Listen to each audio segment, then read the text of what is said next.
Yu-Gi-Oh is probably the most complicated card game I have ever played. Multiple interactions happen at the same time. Players have a wide variety of choices to make, and there are just so many rulings and effects that can go off. It's a very complex card game, but that's why people love it, and it's why I love it. I have recently been playing this game a lot, coming over from Magic, seeing as how no one played the 1v1 formats over there. So I decided to give this game a shot, and I've been hooked on it ever since about 6 months ago. And since then, I've been doing my best to become a better player and hopefully top things like regionals, maybe go to Nats, far off dreams like that, as I am a bit of a competitive player, but with only 6 months of experience under my belt, there is a lot of journey to be had. um, the main thing I want to talk about today is that in Yu-Gi-Oh, you are often in board states that seem unwinnable or seems like the outcome is predetermined. Now, while this can happen and does happen through things like 18 million negate boards or floodgates being flipped on you or getting sacked out by hand traps, those things do happen. This is Yu-Gi-Oh! But a lot of the time, you have more agency over what you can do than you think. And sometimes that means that you have to see multiple lines, that you do have to think for a little bit. Sometimes those lines mean hoping your opponent misplays, which is what I want to get into with this.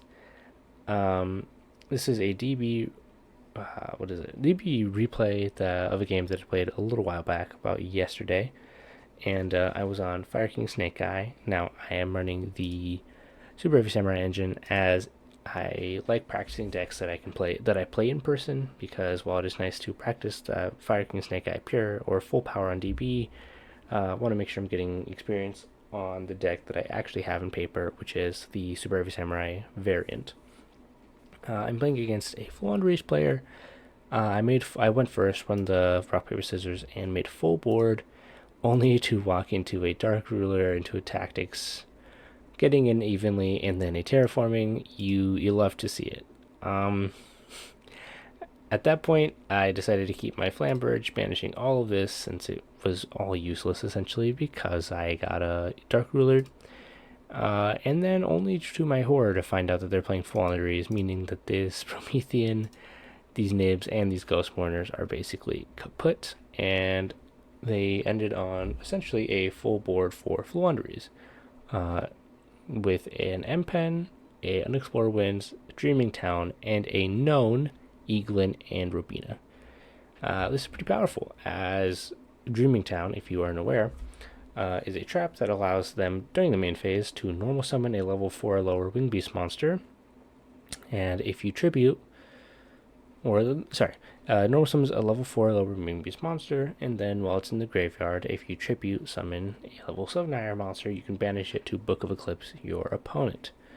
This is pretty powerful, as almost every single one of these Flandres cards, I believe all of them, that are M-Pen, have the ability that after the ability resolves, you can normal summon a Winged Beast monster, and of course, tribute summons are normal summons. Meaning, he can flip this, normal Eaglin, search out another M-Pen, and then immediately after the Eaglin's effect resolves, tribute both of these for an M-Pen, triggering Dreaming Town Engrave to Book of Eclipse me. What makes this even more powerful is that he has Unexplored Winds, which allows you to tribute summon using one of your opponent's monsters, meaning he functionally has a Book of Eclipse and a removal spell on top of Eaglin, which is a card that says your opponent's attack position monsters cannot activate their effects, and if you try to attack him through battle, he can, during damage calculation, he can half their attack, making it pretty hard to out. Now, he has a lot of really good quality interactions, and on first glance, it seems pretty hard. My hand before this turn was Nibiru, Mourner, Nibiru, and I had drawn the Poplar for turn, which is okay. Now, this is one of those things where it seems like there's nothing you can do and you are just entirely screwed. But I'm here to tell you that sometimes there are outs. Now, immediately, we have to assess what we're looking at, and in the simplest of terms, we have a functional summon limit in the fact that we can't activate our effects. a removal spell or a tribute, kind of like Con, Rika Con, and a Book of Eclipse. So, now that we know that those are the three things we're working on, what can we do to stop them from doing any of those? Which one of those do we care about? And can we even play through this at all? Honestly, it's pretty hard to play through. It depends when they not do stuff, and it's pretty dependent on a couple of things on the part of the Flandres player. I have a couple of options to me, which we'll get into soon, but honestly, the Flandres player just shotgunning the Dreaming Town might not be the worst idea. However, they're smarter than that, and are probably going to wait till a good moment to Book of Eclipse our board. Now, drawing the Poplar here sucks a little bit, but we need to see our outs. Now, one of the best parts of the Fire King variant is having Ambler Whale and Garunix, both of which are cards that trigger when certain archetypes are destroyed by battle or card effect. This is really important as Poplar and Flamberge can function as both of those. So, there's a couple of lines of play we can go through here. They all start with one thing, and that is normal summon Poplar with no effect as Empen is on the field. And from here we can do two things. Now either we can go straight to combat, which I'm pretty sure the Empen, or I'm pretty sure the Flandres player, would just flip Dreaming Town for Eaglin, Unexplored Winds to tribute the Eaglin to get the other Empen out using my Poplar, and then Book of Eclipse our field, and we're left with nothing.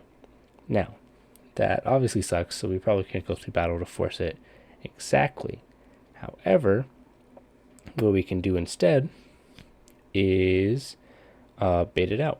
So one really cool thing here is we're kind of towing the line on how good this becomes or how good it is this Dreaming Town becomes, and how good our link monsters are. Now, there is a bit of a pro and con here, as even though our link monsters are going to get auto-negated essentially because they can't go in defense position, because they can't go in defense position, Dreaming Town's graveyard effect can't affect it. Meaning, if we can find a way to get a link on field, there is a chance we can crash it to get a Garunix trigger or an Ambler Whale trigger, both of which are able to in Ambler Whale's case, banishes to non-target pop, and then Garunix, as we all know, pops a Kieran from deck to non-target pop and revive.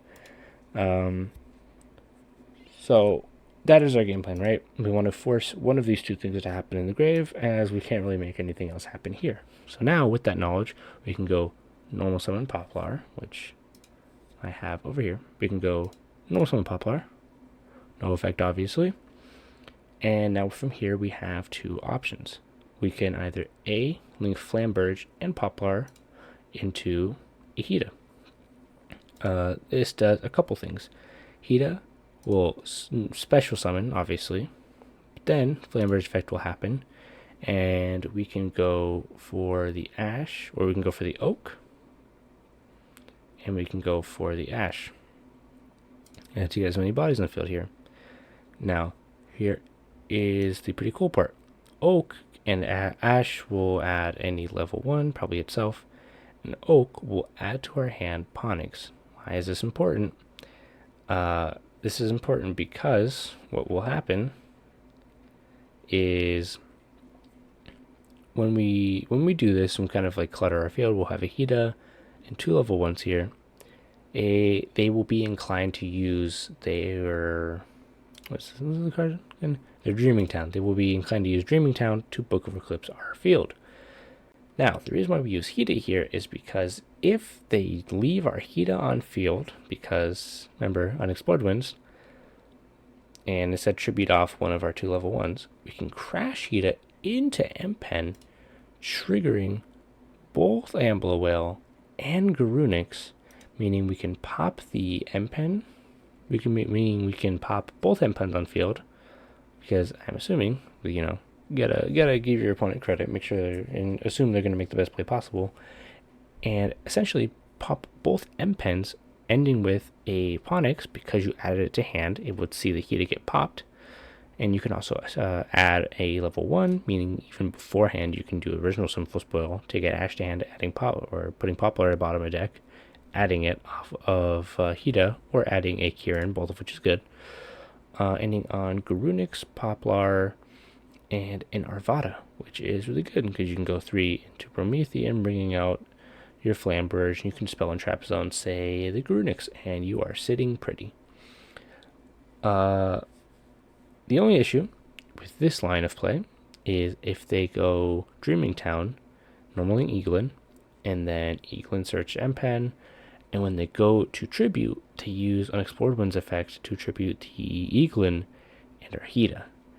This is a pretty big issue, as now we won't have that because it'll tribute it, send it to grave, triggering nothing. We won't tribute the Ambler or the Grunix, but also they will have 2 M-Pen on field. We'll have 3 Book of Eclipse monsters and 3 things we can't really do anything with. Now, this is one of those things where it is dependent on player skill, and it depends how much credit you want to give your opponent. Personally, I think that this play is pretty obvious to see, and once your opponent sees what's happening, it's like once they see 3 monsters on field in a link, it's a pretty big con like neuron activation in their brain. Like let's activate this trap spell. So that is not the best line of play because it's easily beaten, and your opponent can probably see the line pretty easily. So what's your other option? Well, your other option is Linkuriboh for the Poplar. The reason why this is good is because as I've been getting at, we want to be crashing these monsters to trigger Amber Whale and Grunix to get us a chance to play. And Poplar into Linkuriboh does that for the Amber, which is really nice. We can tribute the Poplar for the Linkuriboh, and Poplar can spawn trap zone any of these. Usually you don't want to mess with too much here, so I just like doing Little Chimera here. So say let's do Declare, putting this to grave, special summoning this to attack, declaring this, targeting Little Chimera, and putting it into the spell and trap zone. Now, here is a little awkward because your opponent has a choice to make. They have to guess whether or not you have an extender to keep going. Because from here, we have Poplar as our only thing we've done for the turn, meaning that we've still kind of kept it ambiguous, and we haven't used Flamberge Dragon, which is very important. Because from here, we want to keep it ambiguous what we're doing. You'll notice that through all of these, as long as the Flandres player is on point, they got it. If you've noticed, this whole sequence of interactions they have basically checks almost everything we can do. However, we still want to play through it because there's always a chance something will go wrong on their end.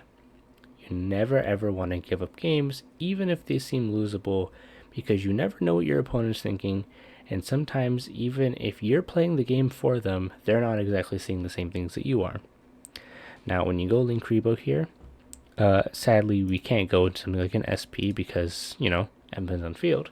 But now, we threaten a battle phase, which is extremely potent.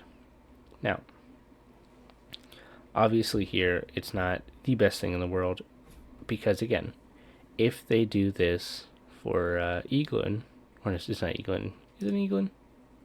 It's an Eaglin, y'all is right.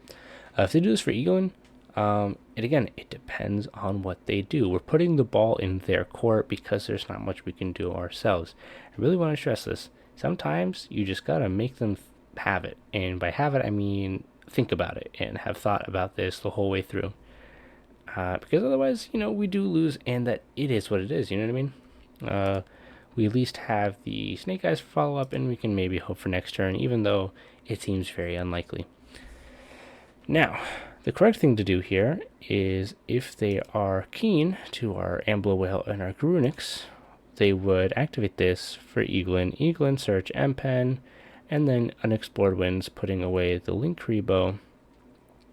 And the Eaglin special out another M-Pen, this effect, or the effect of Dreaming Town to then Book of Moon, the Flamber's Dragon, and now we're in serious trouble because, well, can't really do anything anymore, which is a little unfortunate.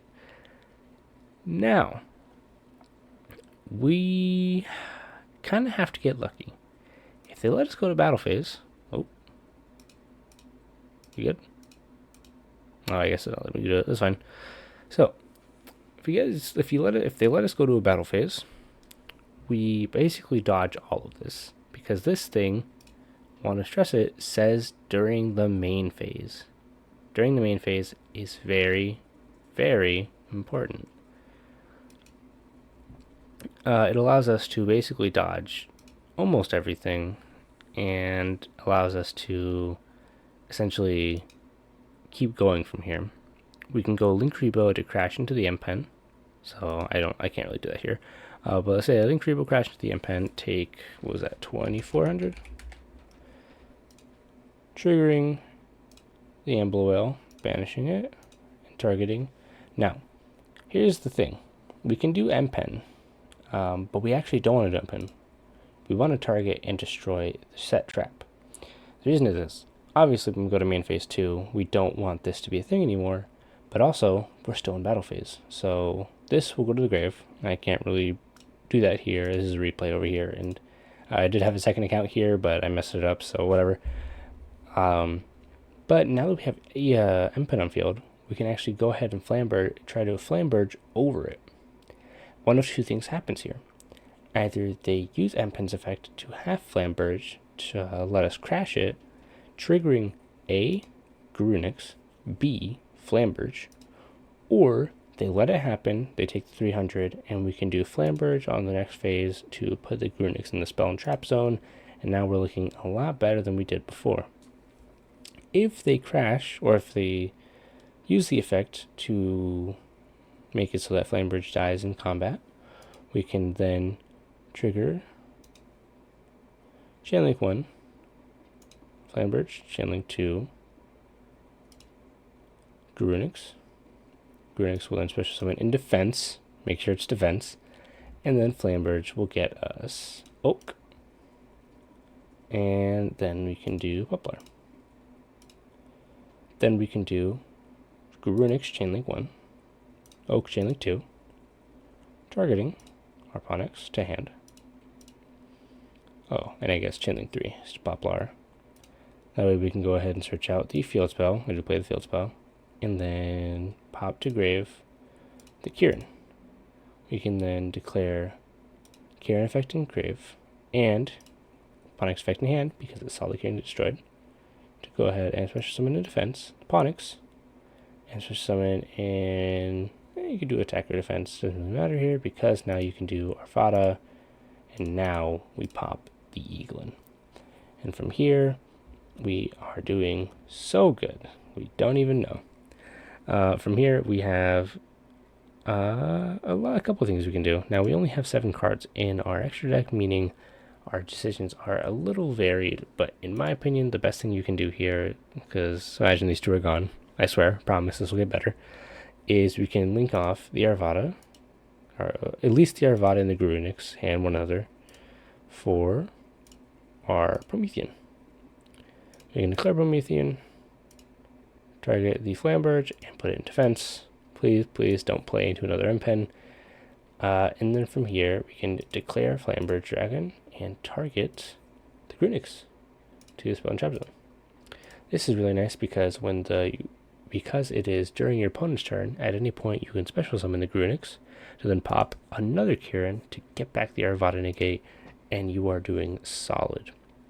Now from here you can link off the Ponix and the Bestower Flames into a Nightmare Phoenix, and declare the effect to pop one of these two. Let's say a Pop Magnificent, discarding the Nibiru, which is going to be doing nothing for us, and then finally link these two off for Nespildo Knight, declaring the effect to banish the Unexplored Winds, and letting you end on a board of Flamberge, Garunix, IP, and you can actually tempo here to go ahead and put one of these back into the spell and trap zone. I like putting Oak back because it gives me a really cool grand game of getting back any of these for next turn. And now we're doing great. And now we're doing really well because we've cleared their board, and we now have an SP Banish, a Grunix Pop, Nervada Negate, and a Nibiru, which may or may not be live, depending on if they play into it, because it can happen. It can happen. Now, another thing we can do, or that could have happened, is we can just go to battle immediately. If we go to battle immediately, we force a lot of the stuff out anyway. So the question becomes, why not just do that? The issue with that is you have this really awkward thing where you're not really getting rid of M-Pen. Because if I go to battle and I do Flamberge attack over the M-Pen, they, of course, in this case, would do the effect to, half the attack. I get crashed. We go Grunix Flamberge, just like we did last time. And the issue here is because we're only getting the Kieran pop, if we pop Dreaming Town, we're not getting rid of M-Pen, and we're kind of screwed a little bit because we have to put Grunix into defense position to be able to use his effect, meaning we can never attack over the M-Pen. However, if we pop the M-Pen and leaving Dreaming Town, we're not really solving things either, as we sadly just, on main phase 2, walked right into a Dreaming Town for Eaglin, unexplored winds, and we're having a very bad time. So because of this, we kind of need to do it like we did over here by tributing the Poplar for the Linkuriboh and hoping we can get to that battle phase. Again, the constant theme of this is you're putting the ball in your opponent's court and basically saying, hey, either you know what I'm trying to do and you stop it and you win the set, or you fail to see what I'm going for and I actually come back and end up pretty strong. This ended up being sort of what happened. I did go to standby phase, main phase 1. I thought a lot here because I was going through this whole thing. If it's a long thunk here. But I normaled out Poplar. No effect, obviously. Linkuriboh effect, distributing Poplar for Linkuriboh. And I didn't see past this part. He let me get to a battle phase, which is crazy because, as you see, he didn't expect any of this to happen, right? He wasn't focused on the emblem of the Grunix. He was focused on only my field and what I could have in hand. Sometimes your opponent misplays and you need to take advantage of it. Sometimes you gotta force them into a point where they can misplay and hope that it's enough. It's really important to see that there are lines of play you can go for. Even if you think it won't work, it's usually better to try it, because this way, if he, say for example in main phase, when you try to go to battle, right, Dreaming Town, like I mentioned, Dreaming Town for the other M-Pen, tributing off for Linkuriboh, Book of Mooning, or Flamberge Dragon, then I'm like, you got it. You got 2 M-Pens on field. You got a Robina that you're going to get back to hand. You got it, right? And then we can go to game 2. But I get to a battle phase, so I crash into his M-Pen. I deliberated over, I guess, for a little bit. Took my 24, triggered the Ambler Whale, and here was my mistake. I didn't see past this part. I didn't see popping Dreaming Town and then crashing Flamberge into M-Pen, so that is my own mistake. But of course, I did get rid of the M-Pen, attacked for 3k. He, funnily enough, asked if I was from New York, which I don't really know what that was about. I don't know if he, I reminded him of someone from New York. I'm West Coast, not even East Coast, though low-key. One of these days, I even said over here, might move to East Coast one day. We'll see. Main phase 2. And like I said, we're walking on tightrope here. The only thing that is a little nice is, in this case with the Eaglin and the Dreaming Town, he has this really weird thing where now, because Flamberge is my only thing, if he Dreaming Towns to normal summon Eaglin and then gets the M-Pen, he can normal summon, or I guess tribute summon the M-Pen. The issue then becomes, he's only able to send my Flamberge Dragon, which only gets me that much. Like it gets me a lot of value if I'm able to do that right, especially since Emp is off the field. Look at another MPen, but it is what it is. I believe here I set actually went a river to put back the Poplar, adding an Ash for a follow-up for next turn, and I don't even know if I set anything from grave. I think I set one thing, right? I didn't even do that. Wow. This is why it's important to do game reviews, because as we've seen over here, there is so much more you can do. Obviously, all of these would be gone because we would have gotten them out, especially since he let me have that battle phase we were just talking about, right? So it just goes to show how there is so much more you can be doing, even if it doesn't feel like it. Because as we've seen here, I thought this was as much as I could have done. This was really as much as I could have done. And it really shows. And I hope that this is a good example to any of you watching that sometimes you just gotta make your opponent mentally you gotta make them have it. Mentally, you just gotta say, hey, if you're not thinking about this as hard as I am, I got it. Obviously, the higher you move up in competitive play, this becomes less and less true. In some cases, you never know. Nerves get to people, yada yada yada. But it's always nice to think in your head and know what your outs are, even if the out includes your opponent misplaying, because as we've proven here, sometimes that is what happens, and you can get a pretty cool result out of it. I will try to see if I can get a camera to be able to record locals, as me and a couple of friends of mine frequent certain shops a lot.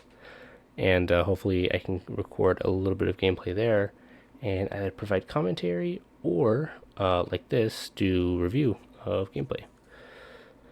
Otherwise, or I guess I don't really know how to end out a video. It's my first time doing this. Last time I made videos was like, I don't know, when I was like 12 and I was like recording with a phone Fortnite. It was a wild time, I'll say that. Hopefully this becomes a thing. I don't really know where this is gonna go. But this was fun, and hopefully we'll be back with another DB review or a locals review, because I think that'd be pretty cool. Otherwise, thank you for being here, and I'll see you guys next time. Bye bye.